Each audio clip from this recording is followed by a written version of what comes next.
प्रशासन आमच्या घरात अर्थात आमच्या जमिनीवर शिरण्याची तयारी सुरू करते असं आम्हाला कळालंय. प्रशासनानं ही माहिती देणं गरजेचं होतं की कारण मूल्यांकनाचं आहे आणि मूल्यांकन व्यवस्थित झालं नाही तर शेतकरी जमिनी द्यायला तयार नाहीत, प्रकल्प रद्द करा म्हणून सांगतात. परंतु त्यांनी तसं सांगितलं नाही.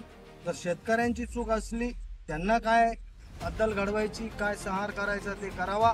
दिवाळीऐवजी होळी पेटेल हे सांगितलं होतं, पण मला वाटतं त्या नवरात्रातच काहीतरी करावं लागेल का काय.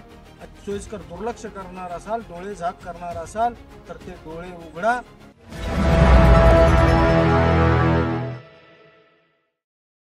समृद्धी बाधित शेतकऱ्यांच्या आंदोलनाला 144 दिवस झाले.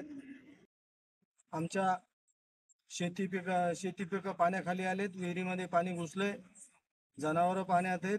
अनेक शेतकऱ्यांना पाण्यानं वेढा घातलाय. फक्त आमच्या घरादारात पाणी शिरायचं बाकी आहे. पाणी जरी नाही शिरलं तर मला वाटतं आमच्या घरात आमच्या जमिनीत आता प्रशासकीय अधिकारी शिरतील. त्यांना आदेशाचा आल्याची आम्हाला माहिती आहे. कारण की आज VC होती, मुख्यमंत्री अटेंड करणार होते, परंतु प्रधान सचिव श्रीमती भिडे यांनी VC अटेंड केली. कारण संपादन प्रक्रिया रखडलेली आहे. जे कोणी आम्ही आंदोलन करतोय त्याबाबत प्रशासनाला विचारणा झाली. प्रशासनानं ही माहिती देणं गरजेचं होतं की कारण मूल्यांकनाचं आहे आणि मूल्यांकन व्यवस्थित झालं नाही तर शेतकरी जमिनी द्यायला तयार नाहीत, प्रकल्प रद्द करा म्हणून सांगतात. परंतु त्यांनी तसं सांगितलं नाही. आमचं निवेदन आहे की आम्ही संघर्षाला तयार आहोत. ठिणगी पडेल, दिवाळीच्या ऐवजी होळी पेटेल हे सांगितलेलं असताना प्रशासनानं कानावर टाकायला पाहिजे होतं.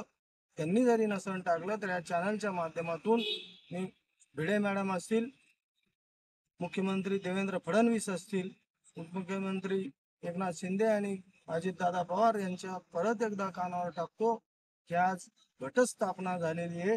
दुर्गा मातेनं महिषासुराचा वध केला होता. त्या निमित्तानं आपण नवरात्र साजरा करतो. वध का केला तर या राक्षसांनी देवांना आणि मनुष्य लोकात त्राही त्राही माजवली होती. तसाच प्रकार शासन प्रशासन आमच्याशी करतंय का हे मा दुर्गेनं एकदा पाहावं. जर शेतकऱ्यांची चूक असली, त्यांना काय अद्दल घडवायची, काय संहार करायचा ते करावा. नसता जे कोणी शेतकऱ्यांच्या जीवावर उठलंय त्या प्रवृत्तीचा संहार करावा. आम्ही म्हटलं होतं कालच की जर का हा प्रश्न मार्गी नाही लागला, एकतर्फी जर प्रशासनाचे अधिकारी आमच्या जमिनीवर आले, एकतर्फी ताबा घेण्याचा प्रयत्न झाला तर आमचे सर्व काही आमच्याकडे जे आहे ते सगळं आणून सोडू. गाईगुरं असतील, जनावरं असतील, शेळ्या मेंढ्या असतील, सगळं आणून सोडू आणि तिथंच चिता पेटू. त्यानिमित्तानं दिवाळीऐवजी होळी पेटेल हे सांगितलं होतं, पण मला वाटतं या नवरात्रातच काहीतरी करावं लागेल का काय अशी परिस्थिती आहे. ही परिस्थिती आता त्या भिडे मॅडम असतील, मुख्यमंत्री देवेंद्र फडणवीस असतील, शिंदे साहेब असतील, अजितदादा असतील, जिल्ह्यातले नेते असतील, अर्जुनराव खोतकर आणि ज्यांनी कोणी लक्ष दिलं असेल नसेल दिले, आता लक्ष द्या. परिस्थिती हाताबाहेर जाणार आहे. जालना जिल्ह्याचं नाव वेगळ्या पद्धतीनं घेतलं जाईल. तुम्ही ज्या गप्पा मारता त्या गप्पा मारायला मिळणार नाही. लोक तुम्हाला बोलू देणार नाहीत, हे लक्षात घ्या. जे कोणी असतील फार मोठ्या विकासाच्या गप्पा मारत असतील, तुम्ही विकास आमच्या जर मुळावर येणार असेल तुमचा विकास आणि तुम्ही